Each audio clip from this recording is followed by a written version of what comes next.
Imagine having a conversation with one of the greatest minds of the 20th century. How would that be? Well, you're in luck. Today, we're delving into the intriguing book, Moonwalk with Einstein, penned by Joshua Foer. A unique premise indeed, as it chronicles the author's unexpected journey to the US Memory Championship. An adventure, a transformation, a deep dive into the power of human memory. So, if you're ready, allow me to take you on a thrilling journey through this remarkable book. Now, you might be wondering what led Joshua Foer to the US Memory Championship. Well, it all started when Foer, as a science journalist, attended the championship out of curiosity. Initially, he was a skeptic. He didn't believe that memory could be significantly improved, thinking it was all a hoax or some sort of trick. But then, he met these memory athletes, people who could remember hundreds of random numbers or the order of several decks of cards. They were ordinary folks, not savants or geniuses, and yet they possessed extraordinary memory skills. This intrigued Foer, and he started to question his initial skepticism. Intrigued, Foer started to dig deeper into the world of memory techniques. He discovered that these memory athletes were using ancient techniques, methods that had been around for thousands of years, but had been largely forgotten. These techniques, Foer found, were not just about memorizing facts. They were about transforming the way we think and perceive the world. They were about making our minds more creative, more imaginative, more engaged. This revelation led Foer to embark on a journey of self-discovery and transformation. He decided to train himself in these memory techniques to see if he too could become a memory athlete. He sought the guidance of memory champions, devoured books on the subject, and practiced relentlessly. It was a grueling process, one that required discipline, commitment, and a great deal of mental effort. During his training, Foer had to confront his doubts and fears. He had to push past his comfort zone to challenge his preconceived notions about memory and intelligence. But he was determined. He was committed to proving that anyone, regardless of their background or intelligence, could improve their memory. Foer's journey to the championship was not just about winning a competition.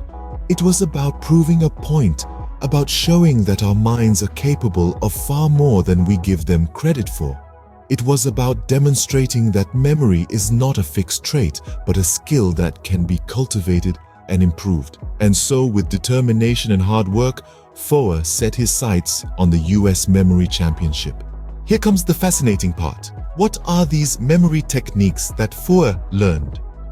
First, let's delve into the memory palace, an ancient technique dating back to the Greek poet Simonides. This technique allows one to store vast amounts of data in a familiar, spatial environment like your childhood home. To use this method, you would imagine yourself walking through your memory palace, placing vivid, memorable images representing what you want to remember at different locations. The more absurd or outlandish the image, the better it sticks in your memory. So when you need to recall, you would simply take a mental stroll through your palace and voila, the information comes flooding back. Now onto the major system, a mnemonic device used to remember numbers. This technique transforms numbers into consonant sounds, which can then be turned into words and consequently images. Each digit from 0 to 9 is associated with a specific sound, and by combining these sounds, we create words, and these words can be turned into memorable images. For instance, the number 1 might be a T or D sound, and the number 2 could be an N sound.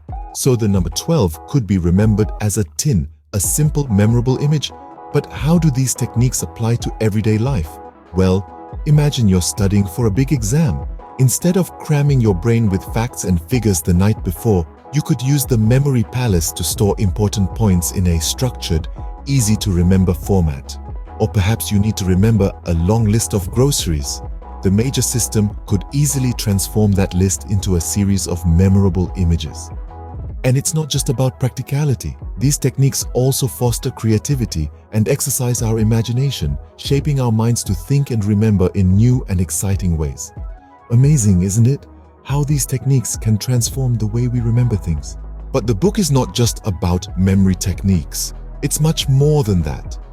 As we delve deeper into the heart of Moonwalking with Einstein, we encounter a profound exploration of the power of memory. Memory, as author Joshua Foer asserts, is not just a tool for remembering facts, dates, or to-do lists. It is, in fact, the cement that binds our life together, the thread that weaves the tapestry of our experiences, and the lens through which we perceive the world around us. Let's take a moment to ponder this. Imagine if you woke up tomorrow with no memory of today. It would be as if today never happened. Our memories give continuity to our existence, acting as a bridge between our past and our present. They shape our understanding of the world, influencing how we react to new experiences. Moreover, our memories are also a key part of our identity. They hold the stories of our lives, our successes and failures, our joys and sorrows. They anchor us in time, providing a sense of personal history. Each memory, like a brush stroke on the canvas of our life, contributes to the picture of who we are. Foer brings this concept to life beautifully in the book. He illustrates how our memory can be trained and nurtured, much like a muscle, to not just remember more, but to live more fully. He encourages us to see memory not as a static storage system, but as a dynamic process of engagement with the world around us.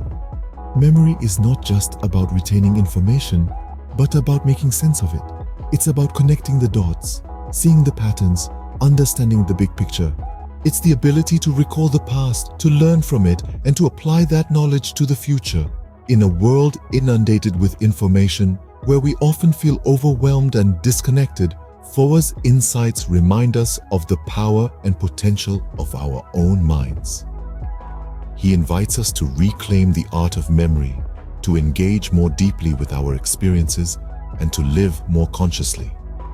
Indeed, as Foer puts it, we are who we are in large part because of what we learn and remember. Now, the moment we've all been waiting for, the US Memory Championship. Let's dive into the whirlwind of Joshua Foer's experience at this grand event. Imagine stepping into a room where every wall buzzes with the energy of sharp minds from all across the United States, each one ready to put their memory to the ultimate test. Foer was one of them, a rookie amidst seasoned competitors, but armed with a year's worth of intense training and a mind brimming with techniques borrowed from antiquity. Foer faced a slew of challenges, each more daunting than the last. The first was memorizing a poem in just 15 minutes, a daunting task, right? But Foer had a secret weapon. He used the ancient technique of the memory palace, turning the verses into vivid, bizarre images and placing them in a familiar location in his mind. He transformed the abstract into the concrete, making the unfamiliar familiar. Then came the speed cards. Imagine having to memorize a shuffled deck of 52 cards in under 5 minutes. Sounds impossible, doesn't it? But Foer did it. He used the same memory palace technique, turning each card into a vivid image, then placing those images along a path in his mental palace. It was a race against the clock, but Foer emerged successful. But the most grueling challenge was yet to come: the spoken numbers. Foer had to memorize a string of random numbers spoken at a rate of 1 per second. It was here that Foer's training truly shone. He broke down the numbers into chunks, turning them into images and placing those images in his memory palace. It was a feat of mental athleticism that left the audience in awe. Through all these challenges, Foer emerged as a testament to the power of the human mind, the strength of memory, and the potential within us all. His journey is a reminder that with the right tools and dedication, we can all be memory champions. And that, my friends, is the incredible journey of Joshua Foer in Moonwalk with Einstein. So, what can we take away from this book? The journey through Moonwalk with Einstein has been a thrilling ride, hasn't it? It offered us a peek into the fascinating world of memory championships and introduced us to techniques that can help us improve our own memory. One of the key lessons we've learned is that memory isn't a fixed entity. It's a skill that can be honed and improved, much like a muscle that grows stronger with exercise. The book encourages us to challenge our brains, to explore the vast expanse of our minds, and to never stop learning. We delved into the secrets of the memory palace, a technique that can help us remember vast amounts of information. We learned that by associating information with vivid, imaginative images, we can greatly enhance our recall abilities. We also discovered the power of forgetting. Forgetting is not a failure of memory, but an essential part of it. It helps us prioritize information, focus on what's important, and keeps our minds from becoming cluttered. The book isn't just about memory, it's about the power of the human mind, the potential within each one of us, and the endless possibilities that lay before us. So, are you ready to embark on your own memory journey? If you've read the book, share your thoughts in the comments. If not, I highly recommend giving it a read. You'll be amazed at what your memory can do.